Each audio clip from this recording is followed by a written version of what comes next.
va caminando, va edificando, porque su pueblo sigue respondiendo al llamado de Dios para servirle. Por eso continuamos con esta serie de predicaciones, el quehacer profético para la iglesia hoy. Y hoy nos corresponde hablar de un profeta poco conocido.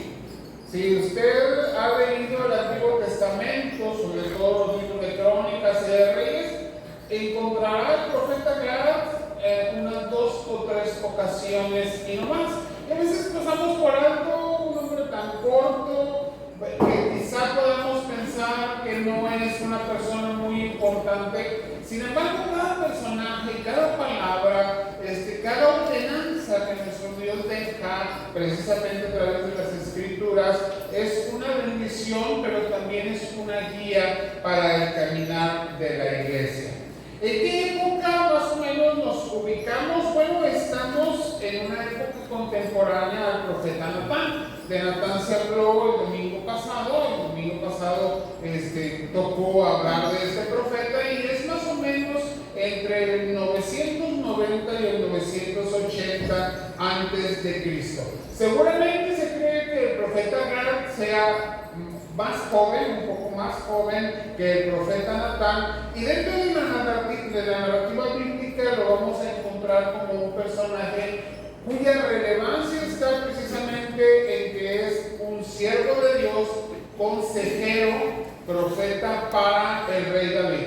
No es importante, podríamos decir, en comparación con otros profetas como Samuel o como Moisés, pero para el reinado de David, como segundo rey del pueblo de Dios, del pueblo de Israel, pues Gad tuvo un papel sumamente importante. Desde ese momento lo vamos a encontrar ahí en Reyes, en Samuel, en esta segunda carta del profeta Samuel, en Crónicas, y vamos a ver cómo Dios lo envía delante de David, para traerle su palabra. Y es interesante incluso que Gad, estas 3 letras unidas en el hebreo, significan afortunado. Y esta fortuna no viene de que él tuviera buena o mala suerte. Tenía que ver precisamente con ser un mensajero de Dios que traía siempre una buena nueva. Y aunque en ocasiones la palabra de Dios va a ser dura, va a ser difícil, siempre el Señor va a traer un mensaje que va a traer una bendición en medio de su pueblo y a que la palabra va dirigida. Por eso hoy nos acercamos a la palabra para estudiar un poco acerca de lo que Dios tiene para enseñarnos a través de este otro profeta de las Escrituras. Vamos a orar. Señor, te pedimos que hables en medio de nosotros, que nos hables como tu pueblo, que sigas guiándonos en el crecimiento como tu iglesia, que tú, Dios, nos muestres ese llamado que tienes para nosotros, ese llamado, Padre, que tú das a tu iglesia para seguir sirviéndote, para seguir glorificando tu nombre a través de lo que estamos realizando en medio de este tiempo, en medio de esta sociedad que ciertamente, Señor, necesita mucho de ti. Guíanos pues en la enseñanza en esta mañana, te lo pedimos en el nombre de nuestro Señor Jesucristo. Amén. El rey David recibe de este profeta, del profeta Gad, diversos mensajes divinos, siempre con una orientación estratégica a corregir su camino. Siempre hemos idealizado al rey David, hermanos, pero no hay seres humanos perfectos. Solo nuestro Señor Jesucristo fue perfecto en todos sus caminos. Y aunque muchas veces tomamos a David como ejemplo, tengamos cuidado, porque David fue un pecador. David cometió muchos errores y necesitó mucho de la corrección de nuestro Dios y utilizó diversos profetas. Uno de ellos es este profeta, el profeta Gad. Y en este segundo libro de Samuel vamos a encontrar esta situación que quizás nos parece un poco ilógica o no encontramos dónde estuvo el pecado de David. Dice que David manda a hacer un censo sobre el pueblo. Quiere saber cuántos israelitas hay, cuántos hebreos son los que están en su reino y manda a hacer un censo. Y esto tiene desaprobación de Dios. Bueno, ¿qué de malo hay en hacer un censo? Si nada más estamos contando cuántos somos, qué hacemos y dónde estamos viviendo. Sin embargo, eso tiene que ver no con el hecho, sino sino con la intención del corazón de David. David está buscando fortalecer su propio reino, sintiéndose claro que él es el rey y tiene derechos y puede engrandecer su reinado, y quiere saber cuántos son sus súbditos, olvidándose de que si él está en el reino, que si él es el rey, que si él tiene la autoridad y el poder, la tiene por parte de Dios, que le ha dado ese lugar, que lo sacó de entre las ovejas y lo levantó, quitando a Saúl del trono para ponerlo ahí. Y que el reino no le pertenece a David, sino finalmente es el reino de Dios. Entonces es una afrenta delante de Dios que David sienta que tiene toda la autoridad y el poder, y que él necesita saber cuántos son sus súbditos, porque al final el pueblo es de Dios. Y entonces, ante esta situación, Dios emite un juicio sobre todo el pueblo, pero el juicio va directamente a los oídos del rey, y viene el profeta Gad, y parece que simplemente viene a explicarle a David que debe elegir entre tres castigos. ¿Se fija usted cuáles son estos tres castigos? Le dice, puede haber 7 años de hambre, es decir, todo el pueblo, toda la nación va a sufrir de hambre durante 7 años. O puedes escoger también que haya 3 meses en los que tú, y nada más David, vas a tener que huir, pero van a estar detrás de ti tus enemigos, van a estar persiguiéndote. Esto era una humillación para el rey. ¿Cómo van a estar sus enemigos persiguiéndolo? O puedes escoger en tercer lugar un castigo que parece más corto y más pequeño. Durante 3 días va a haber peste en la tierra, es decir, enfermedad y muerte. Escoge David, 7 años, 3 meses o 3 días. Y la narrativa va a resaltar cómo el profeta Gad y el rey David tienen una relación bastante fuerte, y el profeta se convierte en un consejero, en un guía, y tiene una autoridad bastante fuerte sobre el rey. En estas interacciones el rey tiene que escoger cuál va a ser el castigo por la afrenta que ha dado delante de su Dios. ¿Qué más podemos saber del profeta Gad? Bueno, por ejemplo, si usted quiere conocer un poquito más de Gad, lea el Salmo 72. Este salmo se cree que fue escrito por este profeta, y va a encontrar ahí que hay una devoción muy profunda, un sentido poético, un sentido profético, y esta figura de Gad, incluso, y lo quiero decir, se puede encontrar en fuentes extrabíblicas, fuentes históricas, fuentes literarias, porque además del profeta fue un poeta.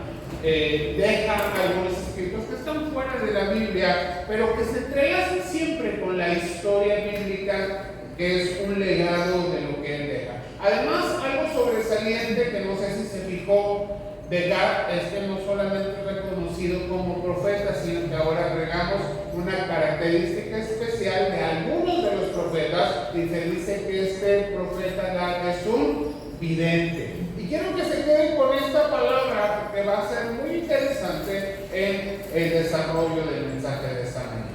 Gad es un vidente de Dios, y su mensaje, por el entendimiento que Dios le dio, va a trascender no solamente en el reino de Israel a través de la vida y la consejería que le da a David, sino que las enseñanzas trascienden, porque así es la palabra de Dios, hasta nuestro tiempo, para guiarnos a nosotros en el quehacer que tenemos como iglesia. Y hablamos entonces de los llamados, o del llamado y las diferentes facetas que este tiene para nosotros hoy, a través de la enseñanza de esta relación entre Gad y David. Y en primer lugar quiero hablar de Gad como un visionario, podríamos decir, o como aquel profeta vidente de Dios. ¿Qué significa esto? Bueno, leemos en la palabra los primeros versículos que se leyeron hace un momento, 2 Samuel 24, 11 y 12. Sígalos con su vista, por favor. Y por la mañana, cuando David se hubo levantado, vino palabra de Jehová al profeta Gad, vidente de David, diciendo: ve y di a David, así ha dicho Jehová, 3 cosas te ofrezco, tú escogerás una de ellas para que yo lo haga. El término vidente es una palabra sobresaliente también en el hebreo bíblico, es la palabra José, y la palabra José significa específicamente que esa persona, que ese hombre tiene la capacidad de tener momentos extásicos y en un éxtasis tener visiones directamente a su mente, directamente como si estuviera observando de lo que Dios va a hacer y de cuál es la palabra que Él quiere transmitir. Esta habilidad no se había dado en todos los profetas anteriores. De hecho, es la primera vez en la Biblia que se habla de alguien que tiene la capacidad de ser vidente y puede percibir más allá o tener un entendimiento más allá de lo que es el entendimiento humano natural.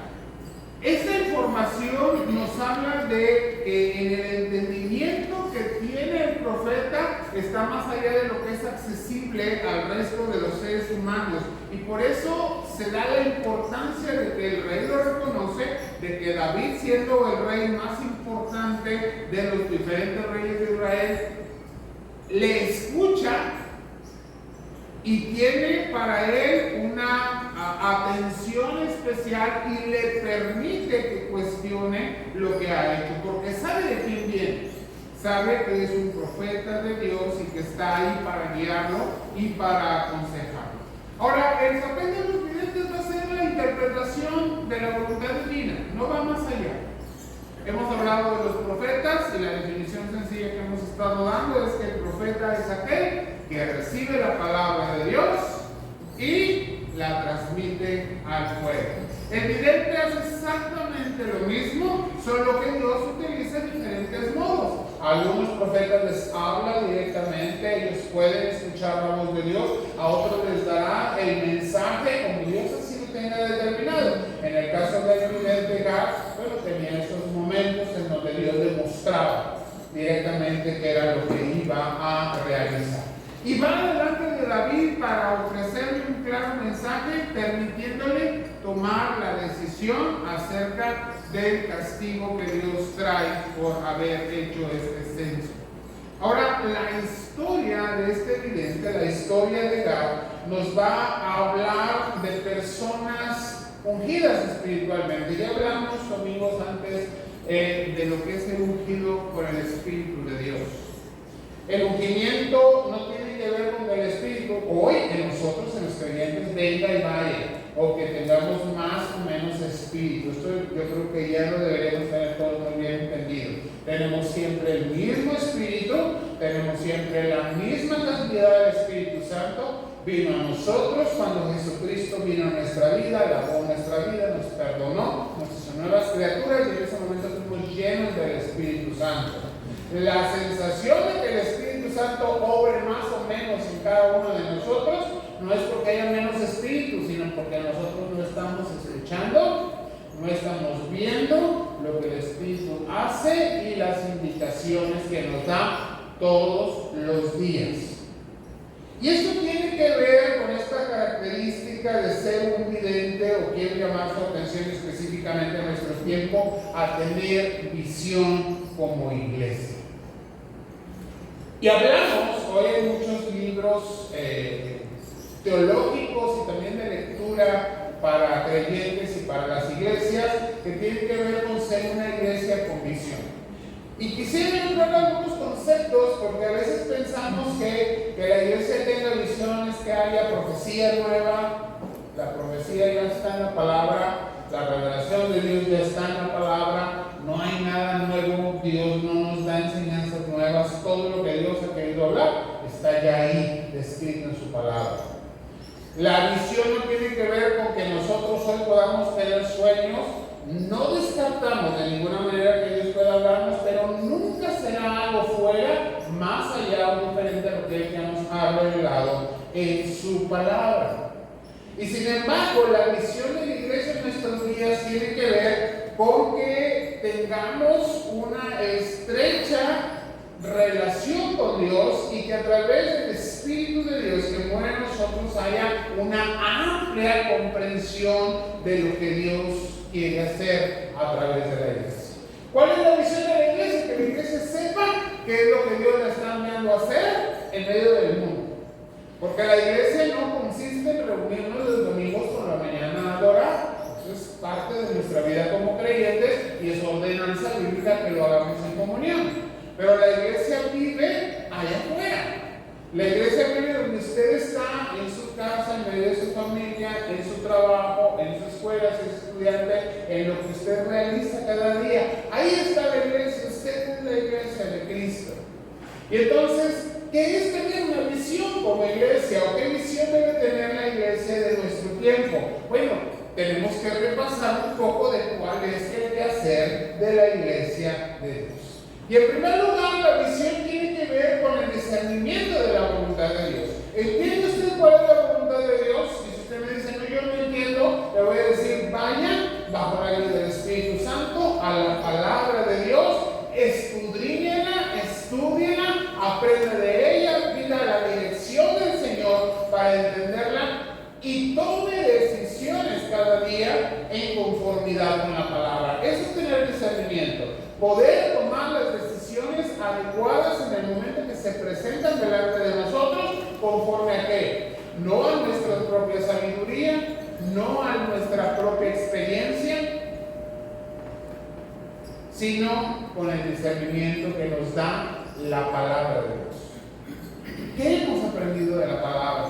Esto es lo que tomamos para tomar decisiones. Y las decisiones son decisiones de iglesia. Cuando usted vaya afuera y su testimonio no es conforme a la palabra de Dios, sabe que ese testimonio es un mal testimonio. Pero pensamos en lo general de que es mi mal testimonio. Pero yo no soy un ser individual, soy iglesia de Cristo. Entonces, ¿es el testimonio de quién? De la iglesia. Y cuando nuestro testimonio está mal delante de los hombres, esos hombres y mujeres no entienden cómo yo me digo cristiano, no entienden cómo yo les puedo invitar a una iglesia, no entienden cómo yo me reúno a adorar. Sí, cuando salgo de ese lugar, mi vida no compagina con lo que la palabra, mi palabra y la palabra de Dios estamos queriendo presentar.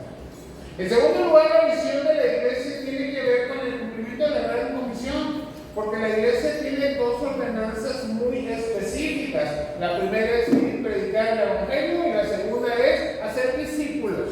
Si yo no estoy predicando el evangelio y no estoy haciendo discípulos o llevando un proceso de discipulado, que vamos a ver algo de esto más adelante en la interacción entre Abraham y el rey David, no estoy cumpliendo con la visión de la iglesia. ¿Cuál es la visión de esta iglesia? ¿A dónde queremos llegar? Podemos decir, queremos llenar las bancas, queremos reconstruir nuestro patio, queremos ampliar las paredes, y eso es bueno, pero la visión de una iglesia no es material, eso se da por la necesidad, eso se da porque el Señor nos está ayudando a ampliar, ahora sí, como dice la Escritura, a ampliar las estacas de nuestra tienda, porque está la necesidad de hacerlo más grande, pero para llegar a eso, a esa necesidad, ¿qué tiene que pasar? Que seamos más y más creyentes. Y eso sucede cuando el evangelio es predicado y cuando estamos discipulando. Si no tenemos esa visión en lo personal y en lo colectivo, estamos equivocando el tener la visión de Dios en nuestras vidas. En tercer lugar está, hermanos, que seamos edificados como cuerpo de Cristo. Y por eso la enseñanza es muy importante.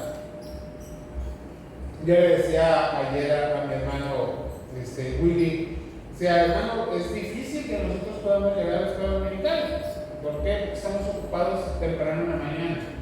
Y cada uno de nosotros podemos tener nuestras propias ocupaciones, pero también cada uno de nosotros sabe si tenemos necesidad de ser más edificados, de tener más enseñanza de la palabra. ¿Sí? No es fácil aprender solos, eso es una realidad. Cuando se bueno, estoy hablando de temprano, leo la Biblia y leo 10, 15 capítulos y se lo lo hace, qué bueno, gloria a Dios por él. ¿Cuánto de eso está entendiendo? ¿Cuánto de eso está aprendiendo realmente? Por eso nos reunimos a estudiar. Por eso la escuela de formación cristiana es importante. Por eso las diferentes reuniones son importantes. No es que me lo están pidiendo como requisito para ser parte de la iglesia. Es su edificación. ¿Cómo está siendo edificado? Ahora, esa visión también tiene que ser personal, hermanos. Estoy siendo edificado en el cuerpo de Cristo. Bueno, sigamos buscando esa edificación. Y lo podemos hacer hoy de tantas maneras, asistiendo a nuestra escuela de formación cristiana, estando en nuestros cultos, viniendo a las reuniones que se puedan enfocar entre semana. Si sale algún estudio entre semana, en línea, a través de cualquier plataforma, tómelo, no lo deje de lado. Está siendo edificado como cuerpo de Cristo. Necesita la sólida enseñanza de la palabra, pero además de la enseñanza, también se necesita la comunión de los creyentes. Parte de nuestra edificación es que estemos juntos, que aprendamos juntos, que adoremos en comunión. Y otra de las visiones de la iglesia o de los objetivos que debemos tener como iglesia en el crecimiento es tener un compromiso con la necesidad del ser humano. Podemos decir, sí, ya estamos predicando el Evangelio, que la verdad es que la mayoría de las veces ni siquiera eso estamos haciendo.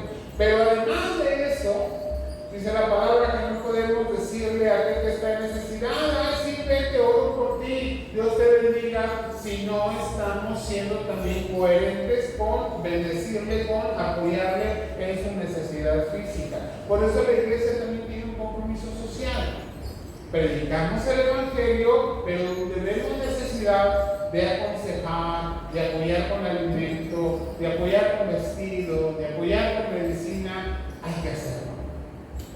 Y entonces podemos tener también en la visión de la iglesia el salir y servir a otros. Y necesitamos ajustar esta visión de la iglesia, que es lo que estamos siendo llamados a hacer y que hoy como iglesia no estamos haciendo. No solamente en el conjunto, sino en lo individual, porque tú, donde quiera que estás, eres iglesia de Cristo y parte de su cuerpo. Siguiendo adelante con esta interacción entre el profeta Gad y David, encontramos otras dos enseñanzas muy valiosas. La primera de ellas ya hemos hablado. Somos llamados a transmitir fielmente lo que Dios pone para nosotros.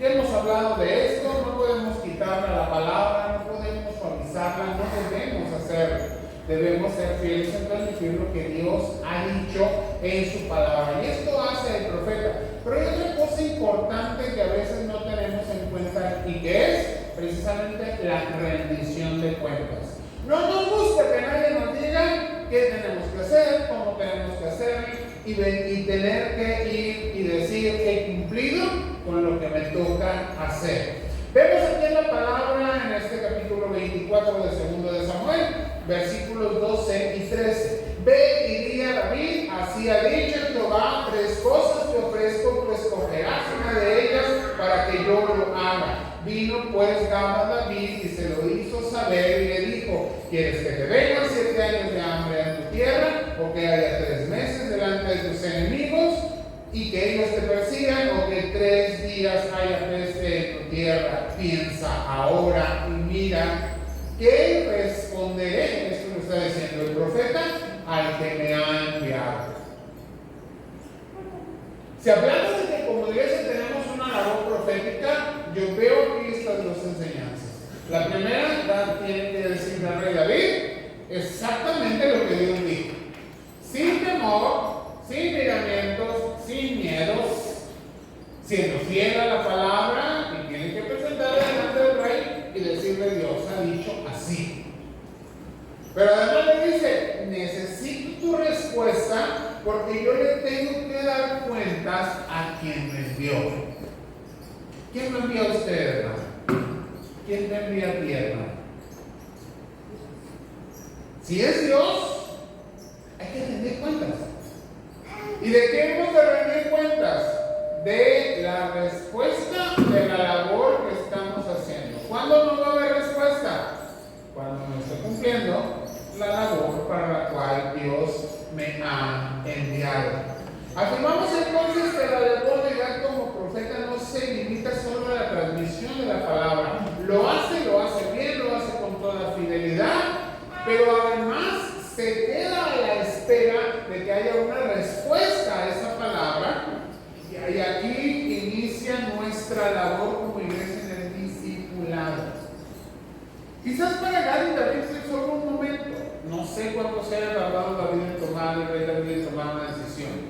Pero el tiempo que se tarde, aquella persona, aquel varón, aquel joven, aquella mujer, aquel niño, que por medio de usted Dios le está enviando su palabra, el tiempo que tarde en responder a esa palabra, ¿qué tenemos que hacer? Esperar. Y seguir discipulando hasta que haya una respuesta. Una respuesta que entonces podemos venir delante de Dios y decirle al Señor: he cumplido con lo que tú me dijiste, he cumplido con la palabra que me diste, la he transmitido y esta es la respuesta. Y la respuesta se da cuando estamos haciendo la voluntad de Dios. Y entonces en esta labor del profeta, la palabra divina es sumamente importante, pero además debemos de tener el seguimiento necesario, un seguimiento que lleva a la reflexión, un seguimiento que lleva a la enseñanza profunda, un seguimiento que lleva al arrepentimiento del pecador, un seguimiento que lleva al compromiso de esa persona delante de Dios y poderle decir al Señor: aquí vengo a rendirte cuentas. Y este es un principio fundamental de la vida cristiana.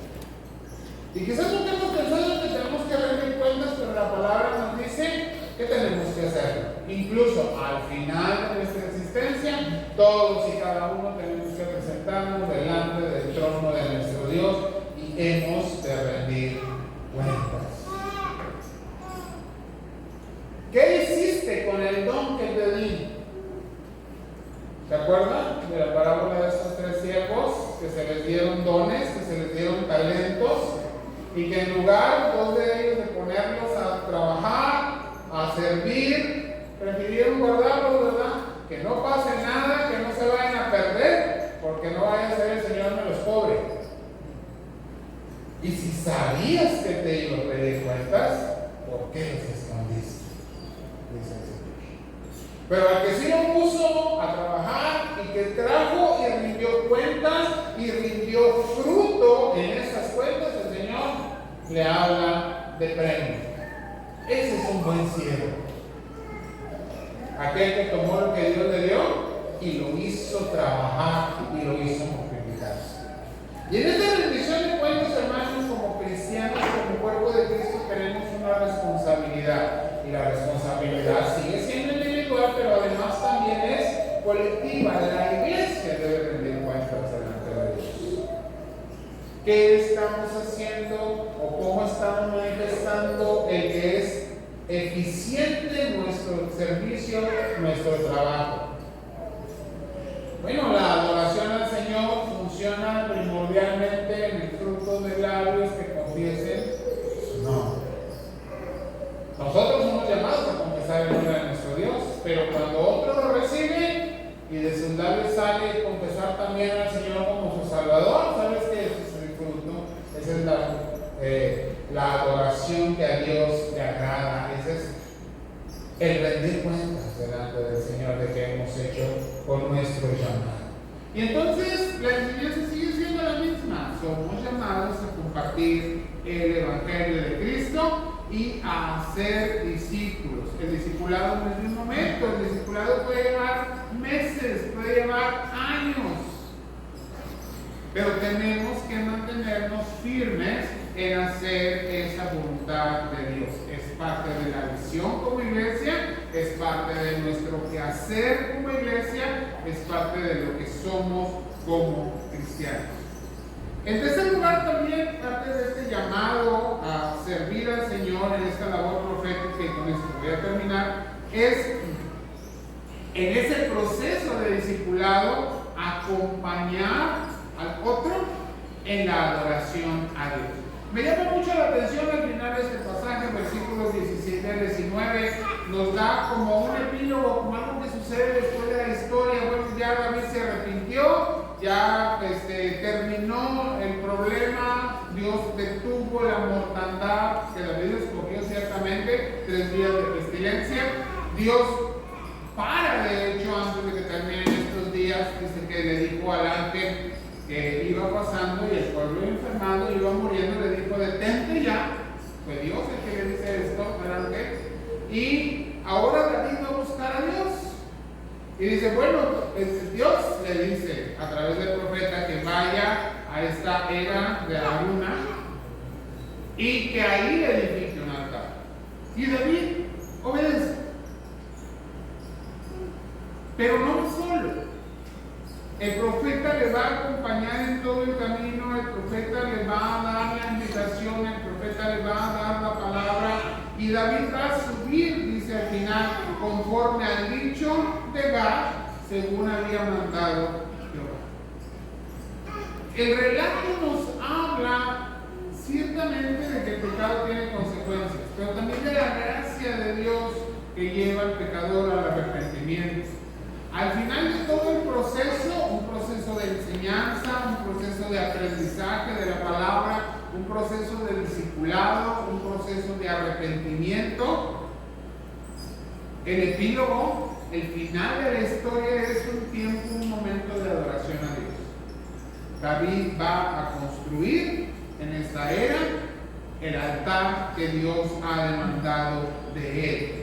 Pero ciertamente el profeta es el que le acompaña y el que le manifiesta que Dios quiere que le adore.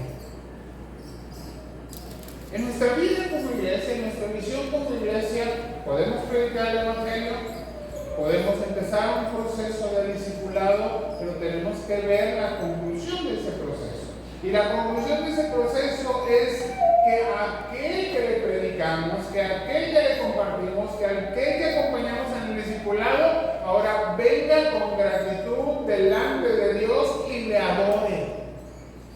Porque una vida de adoración es lo que Dios quiere del ser humano. ¿Cuál es el fin principal del hombre? Glorificar a Dios y gozar de Él para siempre. La salvación es algo que Dios nos da, pero glorificar a Dios viene de un corazón agradecido. El corazón agradecido de David es el mismo corazón de cualquier persona que ha caminado lejos de Dios, que está hoy lejos de Dios y que por la predicación de la palabra y del Evangelio escucha el llamado de Dios y viene a los pies de Cristo. Y al final, nuestro gozo es ver a nuestro nuevo hermano, nuestra nueva hermana que junto con nosotros adoran a Dios. ¿Por qué es la rendición? Porque la adoración representa la rendición. Para nosotros es como iglesia una adoración delante de los pies de nuestro Señor Jesucristo. Cantábamos hace un momento esos cantos hermosos que reconocen cómo Cristo es grande, digno de estar en el trono. Él es el Cordero, Él es aquel que merece toda la adoración. Lo glorificamos porque Él es nuestro Señor. Pero cuando lo vemos que está siendo también glorificado por aquel a quien nosotros le compartimos el Evangelio de gracia, es la culminación de este caminar, de este ir y llevar la palabra de Dios, que da el resultado, da la respuesta y trae delante de nosotros esa bendición. Por ello, hermanos, tenemos que seguir todo este proceso. Es importante. La labor profética de la iglesia consiste en llevar a otros a los pies de Cristo. Y no te rindas, no ceses, no te detengas hasta que no veas al otro glorificando, adorando a Dios. Concluyo. Gad ejemplifica o es ejemplo para la iglesia de la importancia de tener visión. A él Dios le dio la capacidad de ser un vidente. Dios te la da a ti también. No esperes ver visiones con ojos abiertos y cerrados. tiene que ver con el entendimiento de la voluntad de Dios. Busca entender la voluntad de Dios en tu vida y en tu quehacer como iglesia. La labor de Gad no se limitó a solo transmitir un mensaje. Él esperó la respuesta y se mantuvo a sostener la respuesta. ¿Por qué? Porque tenía que rendir cuentas. Tenemos que hacer esto. Ese es un proceso de discipulado. Para poder rendir cuentas delante de Dios tenemos que asegurarnos de que la palabra de Dios tiene el resultado para el cual fue enviada. Y en tercer lugar, el llamado profético al rey culmina con la humildad del arrepentimiento en su corazón, pero entregado en adoración a Dios. Y necesitamos ver este resultado. Tampoco te detengas antes. Dios nos llama a traer delante de sus pies aquellos que son llamados por Cristo. Pero es tu voz, es tu ejemplo muchas veces, es tu testimonio la que está usando Dios para compartir o para manifestar su evangelio. Y tenemos que entender que este es el quehacer de la iglesia, que es nuestro quehacer personal y que Dios quiere que como individuos y en comunidad seamos una iglesia que le glorifica, que le adora, que crece porque estamos siendo fieles al llamado que tiene. Amén. ¿Okay? Sigamos trabajando, dándole siempre la gloria a nuestro Dios. Vamos a orar. Señor, te agradecemos, nuestro buen Padre, tu amor para con nosotros. Somos indignos, Señor, de ser llamados. Somos indignos de que tú requieras de nuestro servicio, Padre, pero estamos gozosos de que nos des ese privilegio. Que tu palabra nos siga enseñando, Padre, cómo ese llamado nos conduce a responsabilidades muy bien marcadas en tu palabra, de llevar tu palabra, de hacerlo con fidelidad, Señor, de guiar a otros, de enseñarles, de llevarlos a una comunión contigo y de verles adorarte a ti en espíritu y en verdad. Que como iglesia, Padre, podamos seguir creciendo, cumpliendo fielmente con la labor profética de llevar ese mensaje. Te agradecemos, Padre, por tu palabra, guíanos con tu Espíritu Santo, te pedimos todo en Cristo Jesús. Amén.